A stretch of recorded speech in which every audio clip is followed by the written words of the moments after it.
অবশেষে 3 ঘন্টা bike ride করার পর আমরা আমাদের মেইন গন্তব্যে চলে এসেছি। তাহলে চলো আজকের ভিডিও শুরু করা যাক। আসসালামু আলাইকুম এভরিওয়ান, আজকে আমরা চলে এসেছি চায়ের দেশে। তাও আবার আমরা আসছি 2টা বাইক নিয়ে। তো ইন্ট্রোটা তো অবশ্যই সবাই দেখে ফেলছে। তো আজকে আমাদের এই জায়গায় আসার গল্পটা বলি। বাসা থেকে বাইর হইছি আমরা সকাল 4টার সময় 2টা বাইক নিয়ে। আর আমরা লোক হইতাছি 4 আর রাইডার হইতাছি 2 বাইকের একজন করে। আর আমাদের মেইন গন্তব্য হইতাছে শ্রীমঙ্গল চায়ের রাজ্যে। তো আমরা সকাল সকাল রওনা দিয়ে বাড়ি থেকে বাড়িতে প্রথমত অনেকটা অন্ধকারই ছিল। তো আস্তে আস্তে চমুনি পেট্রোল পাম্প আসতে আসতে দিনের আলো অনেকটা ফর্সা হইছে। আর আমাদের একটা বাইক মানে অন্তরের বাইকটা কুটি চমুনি থেকে তেল লোড করবে। আর আমাদের যে বাসন ফোরটা আছে এই বাইক আমরা কালকে তেল ফুল করে ফেলছি সংসাইল পেট্রোল পাম্প থেকে। আর কুটি চমুনি থেকে অন্তরের গাড়ি তেল লোড করবে। আর অবশেষে চমুনি পেট্রোল পাম্পে তেল লোড করা শেষ। আমরা 2টা বাইকে রেডি শ্রীমঙ্গল ট্যুর শুরু করার জন্য। আর এই মুহূর্তে সুন্দর করে আল্লাহর নাম কইয়া আমরা রওনা দিয়ে লাইছি ব্রাহ্মণবাড়িয়া বিশ্ব রোডের দিকে। আর ভাই সকালের আবহাওয়াটা এত ভালো লাগতেছে আমার শরীরে লাগার পরে কি বলবো আপনারা রে, মানে একদম বিশুদ্ধ বাতাস লাগতেছে। মনে হইতেছে বাতাসটার মধ্যে কোনো ময়লা আবর্জনা, একদম ক্লিন একটা শান্তির বাতাস লাগতেছে শরীরে। কারণ দিনের বেলা অনেক গাড়ি ঘোড়া চলে রাস্তার মধ্যে, যে গাড়ির জন্য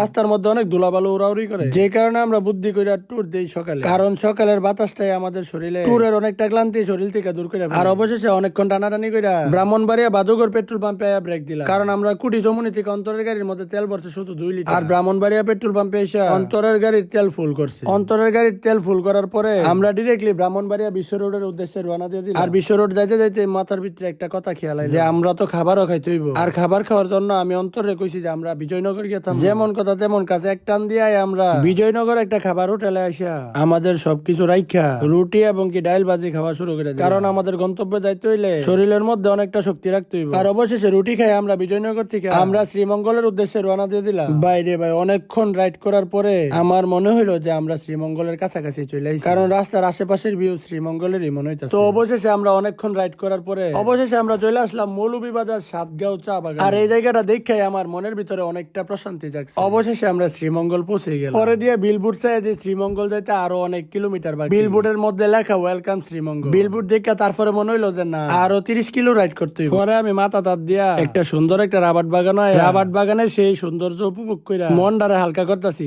যাতে বাইকটা রাইড করতে মনটার ভিতরে শান্তি হয়। আসলে ভাই এই রাবাট বাগানটা তো আসলে অনেকটা সুন্দর। ছোট ভাই মাহিদুল কইতাছে ভাই উঠলা করে হইতা তো এতই যদি বাগানটা সুন্দর লাগে। আরে না বেটা শ্রীমঙ্গল যেহেতু ঢুকছি আগে তাকদা যায় রিসোর্ট লইতে হইব। কারণ এতটা জার্নিটারে হালকা 1-2 ঘন্টা ঘুমায়া শরীরটারে রিসেট করতে হইব। আর অবশেষে আমরা বাইক নিয়ে শ্রীমঙ্গলের দিকে রাইড করা শুরু করে দিলাম। আর ভাই শ্রীমঙ্গলের আঁকাবাঁকা রাস্তা আসলে আমার কাছে অনেকটা ভালো লাগতেছে। কিন্তু এই রাস্তার মধ্যে একটা বড় সমস্যা আছে। মানে আপনারা যারা নতুন রাইডার আছে তারা সব সময় একটা জিনিস খেয়াল করবে, কর্নারিং এ কোনো সময় ওভারটেক করবে এবং কি এইসব রাস্তার মধ্যে ওভারটেকিংটা কম করে। কারণ এই জায়গায় আসছি আমরা ঘোরাঘুরি করার। আবার এই জায়গার রাস্তাগুলো অনেক সুন্দর। যেহেতু আমরা ঘোরাঘুরি করতে আসছি তাহলে তো আমরা আঁকাবাঁকা রাস্তা সৌন্দর্য অনেকটা উপভোগ করলে অনেকটা ভালো লাগবে। আমিও তেমনই করতেছি। আমার কাছে অনেকটা ভালো লাগতেছে এই আঁকাবাঁকা রাস্তার মধ্যে বাইক রাইড করে। অবশেষে অনেকক্ষণ বাইক রাইড করার পরে আমরা শ্রীমঙ্গলের রিসোর্ট গুলার কাছাকাছি চলে আসি। আর এই মুহূর্তে আমাদের মেইন কাজ হইতাছে রিসোর্ট খোঁজা। আর আমার চিন্তা ভাবনা হইতাছে সুন্দর একটা রিসোর্ট খুঁজবো যে রিসোর্টের মধ্যে থাকবে অত্যন্ত সুন্দর একটা সুইমিং পুল। কারণ বাইক ট্যুরের সবটা ক্লান্তি সুইমিং পুলে নামার পরে চলে যাবো। যাক আলহামদুলিল্লাহ অবশেষে আমরা রিসোর্টে এসে পৌঁছে গেছি এবং কি রুম চেকিং কইরা এই রিসোর্টে